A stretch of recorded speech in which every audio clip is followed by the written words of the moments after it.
The EFF remains deeply disturbed that the Speaker chose to prioritize claims of personal risk over constitutional duty to uphold the authority, dignity, and oversight powers of Parliament. Accepting such claim without verified intelligence, formal risk assessment, or security briefings sets a reckless precedent in which any individual, particularly the powerful and well-connected, can evade scrutiny simply by invoking fear. Brown Mogotsi has previously appeared before formal state processes, including the Madlanga Commission, without any recorded security incident. Additionally, O'Sullivan has himself been the one to send threatening messages to previous witnesses and those testifying in Parliament, and through his own revelation in the media has spoken extensively on these matters with extreme enthusiasm and no displayed fear of retaliation. Therefore, the sudden emergence of alleged threats at the precise moment they are required to account before Parliament raises legitimate questions about the credibility of these claims and the motivations behind them.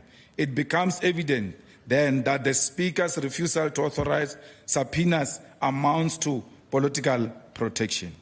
We must all remember that O'Sullivan has got a special relationship with the President of the Republic of South Africa. The same goes to Brown Mogotsi, who claimed to have very close relationship with the suspended Minister of Police. Hence, the protection we are seeing today, because they too will expose those politicians that are involved in wrongdoing. And of course, EFF leader Julius Malema, there you heard from him saying that the National Assembly Speaker Thoko Didiza's decision to shield Northwest businessman Brown Mogotsi and private investigator Paul O'Sullivan is essentially political protection. Now, Didiza warned that Parliament must demonstrate that it has properly engaged with the reasons that were advanced by the two witnesses, particularly on security and availability and or risk having any subpoena set aside if challenged in court. Now, Malema was speaking during the media briefing that was held at the party's headquarters in Johannesburg yesterday. But of course, he's here right now, so we can get straight into it. Mr. Malema, thanks so much for coming through. Thank you. So much to talk about, and that is as good a place as any. So you're accusing the Speaker of Parliament of basically shielding Brown Mogotsi and Paul O'Sullivan. But let's get into it. Why do you believe that this is a case of political shielding rather than just following the rules? No, there are no rules being followed. We wrote to her in October. She only responded now knowing that by the 20th of February we must wrap up our work. So we don't have time. And that response, once it comes late, even if you want to challenge it, there's nothing you can do about it. But it's not for her to say we must prove that indeed there is no security threat on Mogotsi or Paul O'Sullivan. One, there is a security of Parliament that works with the police, that works with intelligence. If they call upon any witness and they pick up security threat without even telling the committee, they take measures and ensure that the witness is protected in such a way that it doesn't compromise the integrity of the committee. Mogotsi, who is alleging, must prove. He's the one who's alleging that there is a security threat. Paul O'Sullivan says there's a security threat, but they don't produce anything. I can just come to you and say, I'm pregnant without pregnancy test. I must be able to demonstrate that I'm pregnant. So I can't just take your word for it. They must prove they have not produced anything except say, we're threatened. And with Mogotsi, it's even worse. They say he shot his own car and never went to the police station when police were looking for him. So how do you trust such a person? He's coming to implicate the ANC because he's the one who was a go in between Matlala and Senzo Mkhunu and the rest of them. And they are tired of hearing that side of the story. Paul will do the same. To work with McBride is to work with higher cadres of the ANC. McBride did not deny that kind of a relationship. We know that Paul has got a relationship with the president that post 1994.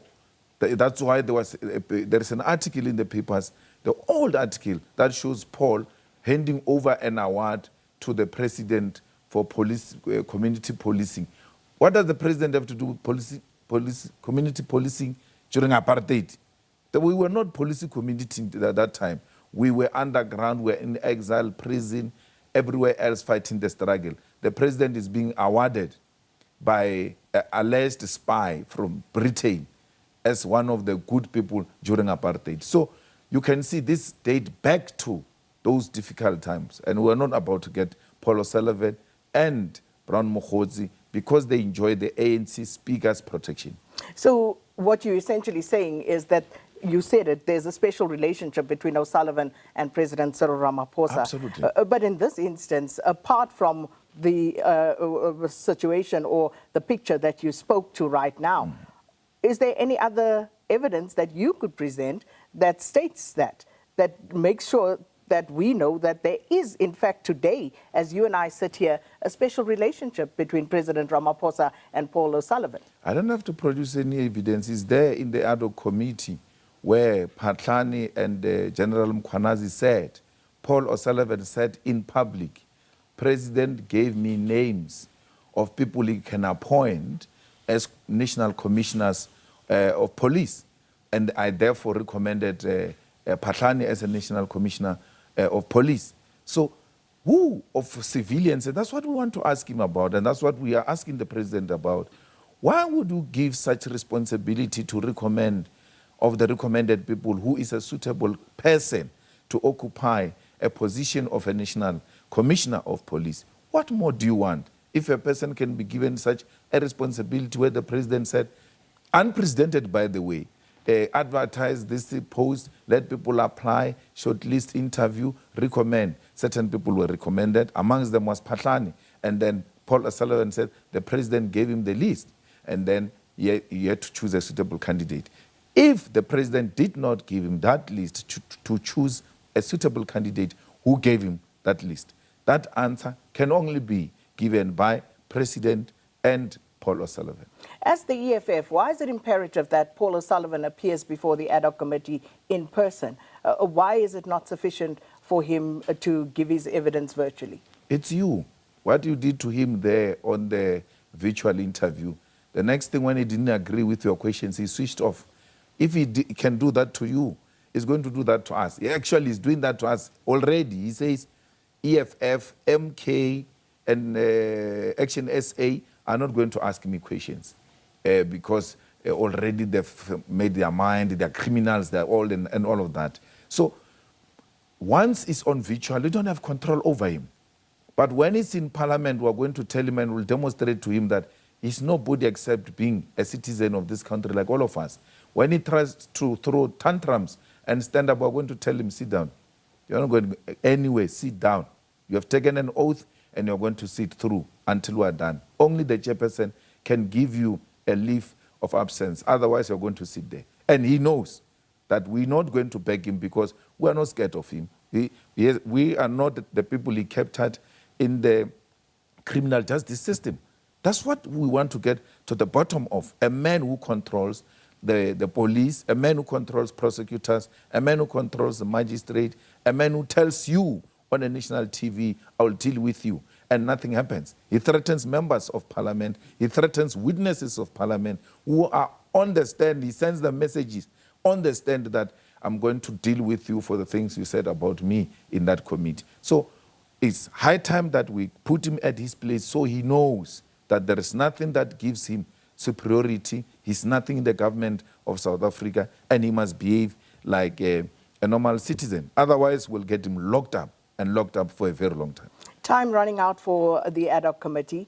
Do you think that there is a reasonable prospect that Paul O'Sullivan, that Brown Mogotsi would appear before this committee before it has to conclude its work? We're going to argue for extension of this committee. We're dealing with facts that are looking at the time. This was done deliberately. Paul O'Sullivan and Brown Mogotsi were raised, their names were raised right at the beginning. Only now we're being told we're trying to get them, they are refusing. People want to be seen to be busy over nothing. pretending that they are on top of this matter, whereas they are not. So they are buying time, and when they buy time, we must play the same game. We must ask for this to be extended. Why was General Vuma, we just agreed on her now, why was she called after she wrote explosive documentation that shows how Minister Cele was interfering in the procurement, in the police, how the PPEs were given to companies that were not qualified? She was not called. And why is Richard Mdluli not called? His name was there for a very long time. The man who is at the center of crippling crime intelligence in South Africa and then using the slush fund for the benefits of politicians and concubines. There's a witness that came there, said he even hired his girlfriend in the Eastern Cape crime intelligence and said no one can do anything about that. So this is a character, even if he's out of the police, he's still a South African citizen. This is a type of a character that needs to be called, who was tapping on the phones of people illegally without a magistrate or a judge's approval. All of those people who are critical are not being called. If anything, we are now dealing with things that are unrelated because they want to buy time. The abuse of slush funds, as you mentioned, Yes. For the benefit of which politicians was that? ANC politicians. The slush fund was used to benefit Zuma in his campaign. I'm told one of the witnesses also involved Mbalula somehow. So generally, Mbalula even said they must buy a grabber for the conference of the ANC. What does the grab of the police have to do with the conference of the ANC? If the ANC picked up a security threat on their conference, they knew which measures to put in place to secure their conference. Otherwise, all of us must be board grabbers when we have a conference. So the money gets used not only of crime intelligence, including state security. There were serious allegations during the Zondo Commission that millions were put in bags to go to the CR17 conference in Nasrec. So we were almost getting there because now people were involved as runners, as ordinary people. We're now saying we can see these things taking us somewhere. Let's go there and tell the truth of what happened. And speaking of the Zondo Commission, I think what we also can't do is give Parliament a free pass in everything that's happening, because the oversight role of Parliament is critical in making sure that this democracy functions effectively. And Parliament effectively is failing, because if you listen to a lot of the testimony that we've heard, yes, we're hearing greater details. Yes, we are hearing some new evidence in terms of things we may not have heard, but a lot of it has been in the public domain. A lot of these things have been canvassed in the portfolio committees.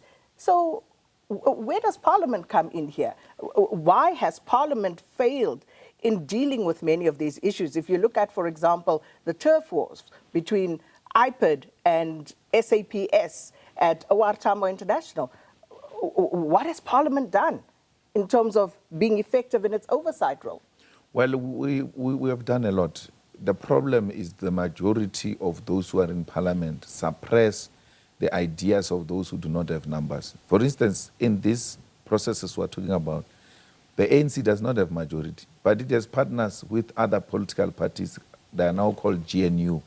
They use the GNU majority to dismiss some of these issues. So Parliament is an issue of numbers. And for instance, I'm saying to you, October, already we're saying subpoena Paul O'Sullivan and Brown Mogotsi. We cannot do anything. Our committee agreed that let's do that. The ANC members in the committee have agreed. But the leadership of the ANC in the form of Thoko Didiza is refusing, because according to rules, you can only subpoena a person if the speaker gives concurrence to such a decision. She's refusing to give concurrence to subpoena criminals who have crippled our criminal justice system and captured the police. Even if they don't extend this committee's term, they must know that at the end of the day, when we were right at the door of criminals who crippled criminal justice system, were stopped by Thoko Didiza. It must be an epitaph on a grave that she protected criminals at a point, critical point, when the country was self-correcting. And you can't say we have not done anything when we have done everything in our power, yet those who have the final signature are refusing to attach their final signature so that we can kneel in the bud this criminal syndicate. So she's at the center. She made sure that this committee becomes useless by refusing to attach a signature. We cannot get to the bottom of this if we don't have Paul O'Sullivan and we don't have Brown Mogotsi, who are saying he has been collecting money, financing ANC programs, and this money has been collecting it from drug syndicates, from criminal cartels, and financing the ANC. They were even planning to make a former minister or suspended minister of police a president with dirty money that comes from criminals. Why would you not be interested as a speaker who plays an oversight over the executive? Why would you not be interested that ministers are abusing their power by interfering, by soliciting bribes to pursue their political careers and ambition? And I think I'm going to park that now because there's a lot still to discuss, but I want to get to other matters other than the ad hoc committee and, of course, what's happening at the Madlanga Commission. Yesterday's briefing, you also mentioned the EFF's decision to withdraw from that cooperation, the working relationship with the ANC in Gauteng. So what's at the center of that? Well, when you're not being respected, Sakina, on a dinner table, just pull out. That's respect is everything. We have been in the cooperation with these guys for quite some time. We will make certain demand in the negotiations. We want this, we want that. They finally agree, okay, you can take this, we will take that, we'll take this, and all of that.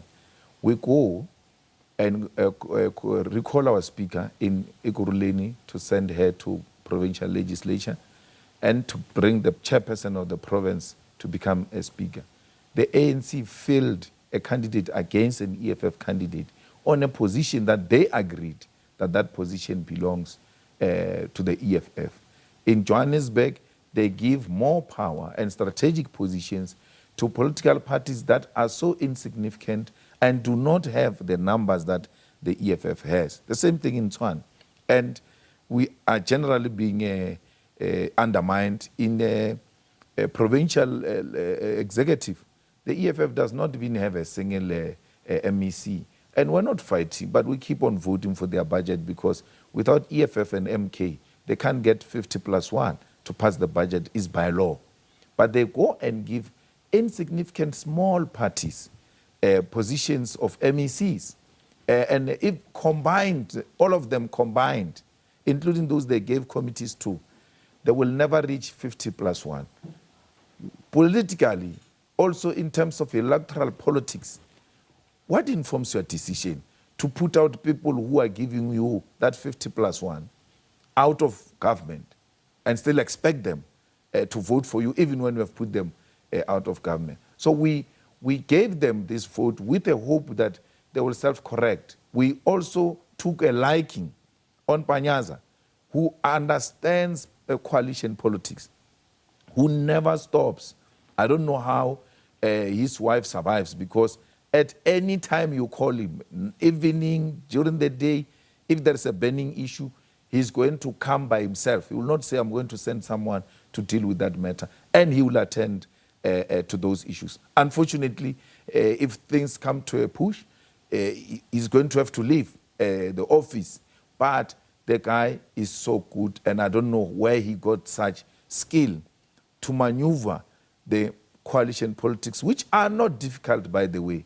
You can only maneuver them and successfully deal with them if you take the ego and put it aside and internally accept that we've lost power. We're now in a power-sharing agreement, and therefore I have to respect the other partners. Once you take that individual personal decision as a leader of that municipality, that I'm not in power, then healing comes from there. That's how you deal with other people. So coalitions, and we are told this is the future of South Absolutely. African politics going Absolutely. forward. So it's also about compromise.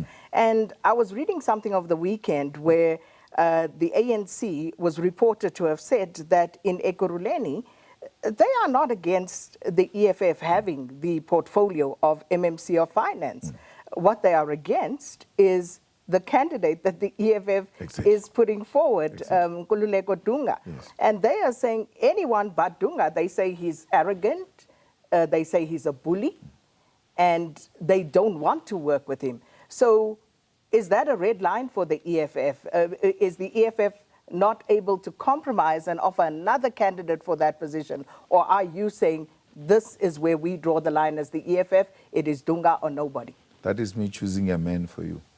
You come and say, this is my chosen man, and I say, no, not this one. I need a teacher. This one drives taxis. Take this one. It's your choice. I don't know what you see. I can't see the butterflies in you. You know why you chose this man. So why must I choose for you? I know who's good for the EFF. But with politics, it's even worse. There is political management committee that gets to be established outside the executive of the municipalities, where party leaders sit and say, these are the issues of the council. How do we resolve them? We take a decision and we communicate to our deployees. Dunga will tell him, this is how you move. The biggest problem with them is that they wanted Dunga to allocate money when he was MMC of Finance into some program. They named it after an ANC stalwart in Ekurhuleni. Put money into that thing. So I asked, what does that mean? It means you must allocate each and every ward a budget which will be controlled by ward councillors, who are in majority of ward councillors in Ekurhuleni. So effectively they were saying, give us money, it's the ANC, give us money in our ward through our ward councillors to use municipal money to campaign for the elections. And we said, hell no.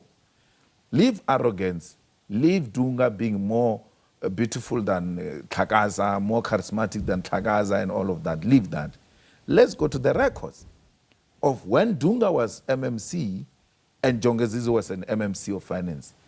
We have to deal with facts. When you deal with finance, you have to deal with facts. The situation has become so serious.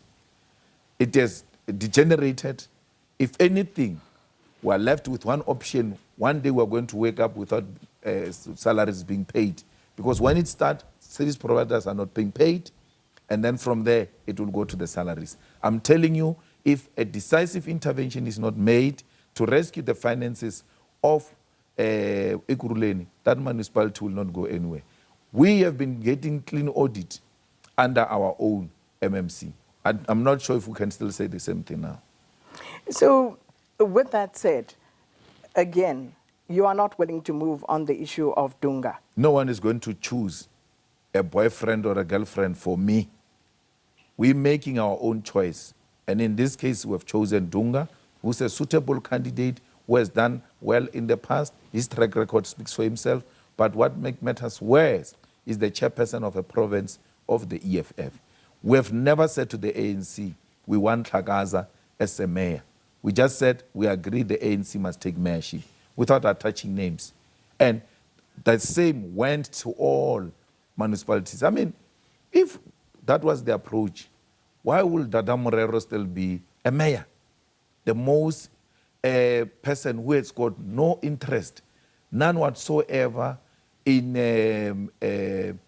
municipality. He is there just for accumulation.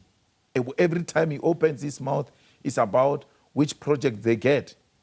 I'm telling you, if you put Dada Morero here and put Nasipi here, I will vote for Nasipi. Even if you say it's a PR, why? She's on the, just being on the ground and being seen to be doing something is even much better than Dada, who's invisible in a city that is extremely dirty, with hijacked buildings, potholes, with no water in Midrand. By now, Nasipi will have been in Midrand. Dada has not been to Midrand. He doesn't have a plan on how he's going to rescue the people of Midrand. In big houses, without water. In the villages, we don't worry because we already live that life. Our toilets are outside. So these people, their toilets as we speak now, 3, 4 toilets in one house, have got no water. Can you imagine what's happening in that place? It's 2 weeks now. So on coalition politics, and this, of course, an election year, and the EFF, those red lines for you in terms of who you will not go into coalitions with, because you at some point invoked that saying that there are no permanent friends, no permanent enemies in politics, only permanent interests. So given that we are in the era of coalition politics, where's the red line? Who will you not ever go into coalition with? No, the EFF doesn't have that policy of we can't work with so and so. It's the DA that said it will never work with the EFF. When it comes to local government municipality, a principle is very simple. As long as these people are committed to delivering services to our people, we will work with them, irrespective of ideological differences. Because on the cold front of service delivery is local government. So if we're going to be doing ideological contestations at that level, people will not get water, people will not get electricity. In a coalition government, all you need is respect for your partners. Once you do that, you will have a functional government. The ANC did not allow Tlhakaza to undermine the kind of arrangement we have in Gauteng. I can tell you now, the government of Gauteng was going to work and work effectively, even when it's a minority government, because we were there to support it and make sure that the agenda of the right wing doesn't prevail. But because they cannot prevail over their lower structures, we find ourselves in this situation. It is for the ANC to just go to Ekurhuleni and say, you are out of order. This is the marching orders. You're going to move in this direction. And we proceed. We have nothing to do. And I think Maile, in his response, appreciated that we don't have a problem with him. We don't have a problem with these processes towards passing of budget, because he's also consulting everyone, making sure that our inputs are incorporated in the budget. Let's move now to your case in East London and where we were, where you put me on blast. But I was joking, and then the next thing I'm here.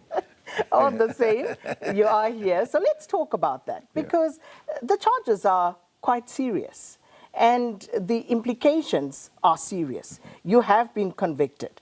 So now awaiting sentencing, but you've already indicated that you will be appealing. Yes. But let's talk about all of the repercussions that could flow from that potentially. One of which is your continued role as the EFF leader in Parliament. So you have indicated to your party what will happen, but let's talk about that. Well, they found me guilty, and I said I'm going to appeal. That we're waiting for sentencing. And if they send me to prison, I will appeal immediately. I will have a team in Bisho and a team in East London the same day. Once she says, so whatever, yes, then we'll put in a leave to appeal. Once she rejects it, the Bisho team will petition the High Court and then send us a proof that they've already petitioned the High Court, and we give it to her and say to her, because High Court has been petitioned, we are now appealing for bail. And if she refuses the bail, we'll also immediately petition the High Court, which means a judge will be there, a judge who deals with agent matters will be in Bisho. We'll have to hear why this guy is being denied bail. I've been going to that court for the past 7 years. I've never missed a single court date. Why would you deny me bail? I'm a political leader. I'm a leader of a political party. So I'm here. If bail granted, then I continue business as usual, because appeal suspend the decision of the lower court. So the issue is, I don't see any seriousness in the charges, because Sakina, when you are found guilty of having used a firearm to commit crime, that firearm is seized to the state. Once they say guilty, the state takes that firearm away from you because it was used to commission a crime. A day before she passed the judgment, I don't know how the prosecutor knew. The prosecutor will have to tell the courts in future. He called Adrian, accused number 2, to come and take his firearm before she announced a judgment. As we speak now, that firearm is at its owner's place. It's not in the cells, it's not in the custody of the police. So when you say Malema is found guilty of having discharged a firearm in public, and I'm in that court and we're to ask you, where is that firearm? It's at home. Why is it at home if it was used to commit crime? So you can see that we no longer, because once you remove that firearm from the crime scene and you remove accused number 2 because you are saying he's the one who brought the fire, who gave the firearm to me, and you say, no, he didn't give Malema the firearm. Where did Malema get this firearm? Because you are not alleging that Malema stole the firearm. You know where the firearm belongs. You know who the firearm was released to. And then the next thing you find the firearm in East London. None of those people is found guilty or charged for that firearm. How did Malema, how do you answer the question, how did Malema get hold of this firearm? You accused the magistrate of being racist. Yes. Why? Look, I think she's pursuing something else other than the law. I mean, in her judgment was saying, I was very entertaining during my testimony and very open and all of that. How can that be a legal reason to send someone to prison? I applied before, not now, for the recusal of that magistrate because I said to her, you are the one prosecuting me. I'm not being prosecuted by the prosecutor. And a typical example happened during the sentencing trial, where the prosecutor asked questions. He has got no law to refer to. He has got no precedence to refer to. This is the case of its first kind. He doesn't call a witness in aggravation. He doesn't lead any evidence in aggravation. And then he closes his case. After he says, now I'm done with my case, the magistrate realizes this guy did not break this witness of Malema. And then she comes in and says, yeah, don't tell us about Soup Kitchen. What is so special about Soup Kitchen? Because there are 20 of them here. There's no 20 soup kitchens around that court. I don't know. If you go outside this court, you find 20 soup. To her, soup kitchen is nothing because she has never have to need a soup kitchen in her entire life. She's now showing her privilege and passing some innuendos that suggest those people do not even deserve of such things. So you get a magistrate who prosecute a case instead of listening. So when you are a magistrate, your role is to listen. You can question for clarity. You don't bring new evidence. In between the lady who was leading evidence on our behalf and the prosecutor, no one ever said there are 20 soup kitchens outside. You bring evidence that was never led as a magistrate. How do you explain that? So with regard to that, and because you said that the magistrate is racist and for of various other reasons, the chanting of certain songs and so on, there is, of course, a belief that Julius Malema hates white people. Do you hate white people? No, not at all. And they know I don't hate them. So what do you have against white people? I don't have anything against white people. I've got everything against the system that has taken from black people. Black people are landless. Black people are not empowered. The youth of black nation is unemployed, no empowerment opportunities, no access to education. Every privilege white person has, and it is not of their own making. Black children do not have that.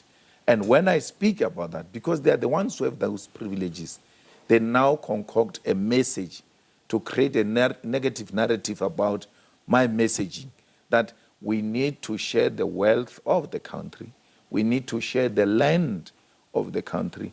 We need to treat each other as equals. And then they take that and distort it. And that's what I'm saying.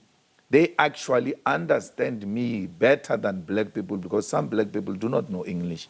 My message is always communicated in English. But a person takes a decision to say, it doesn't matter what he says, I'm going to distort him, because his message must never penetrate and find its way amongst the people. So if you are used to having 10, and I say to you, let's share, it means you're going to have less 5.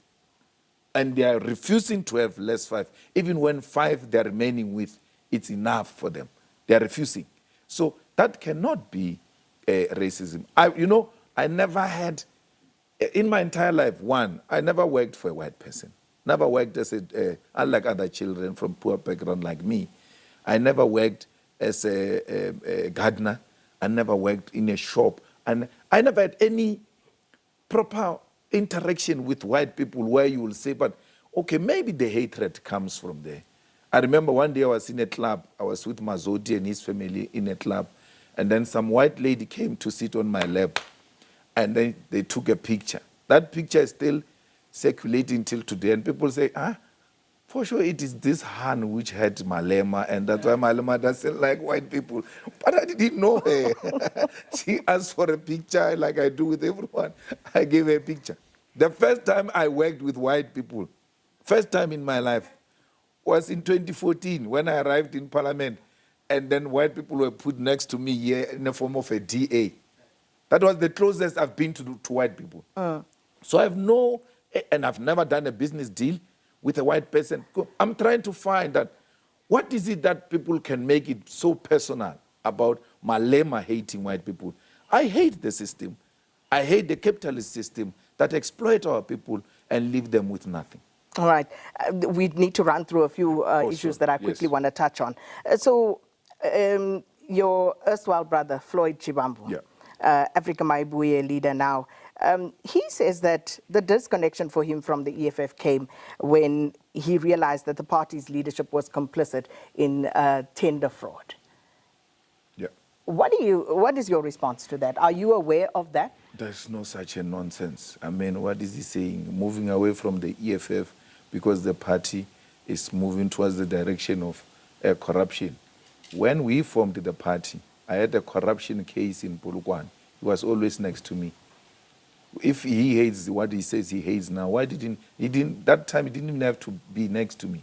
Nothing. We were no longer in the ANC. There was no EFF. I think we formed it even after being charged. So to want to appear clear of non-existing things really is unfortunate. My sister, I don't understand what is their problem. They leave the EFF. No one expelled them. They leave the EFF. And then from there, instead of looking forward to where they are going, they start thinking in reverse. Everything EFF, everything EFF. It's not true. If that happened, he was a leader of the GTU, Governance Task Unit of the EFF. And therefore, he would have to take a full responsibility, because such interactions would have gone through him to be made possible on the ground. But you know, I know the distraction. I know when people don't know what to do with themselves, they look at who can we attack, and then they come for you. I mean, if Mbuyiseni Ndlozi was to come to the EFF tomorrow, I will put a red carpet for him. Because, yes, he's one of the few who conducted himself in a very different manner. Because I know for a fact that once they leave the EFF, they start behaving like they are potential patients of mental hospital. So the doors open for Mbuyiseni, Floyd? No. Mbuyiseni never took a T-shirt of another political party. So the constitution of the EFF is clear. Once you leave the EFF and put on a T-shirt of another political party, you cannot come back, because the EFF is not holding in where you do check in, check out. All right. But Mbuyiseni didn't check out and go into another political party. He said, I'm taking a break, let me make reflections and decide on my way forward without being emotional. Of course, he has been engaging in the discourse, but he has never degenerated. Let's run through these. The expulsion of the Israeli deputy ambassador here from South Africa. Your take on that, and just very briefly with regard to the ongoing situation in Gaza. That is a step in the right direction, but that's what cowards do. They behave like they're doing something so that you don't suspect they're cowards. There is a parliament resolution that says close the Israeli embassy. And if they make that move, that is a very strong, bold move that will be sending, a message will be sending to Israel that stop killing children and women, stop bombarding churches, stop bombarding schools, stop bombarding old museums that have the old material that reminds us of the Palestinian nation. You cannot wipe out a nation right in front of our eyes and you expect us to keep quiet. We would have failed as this generation. You're saying we shouldn't go to the World Cup in the US.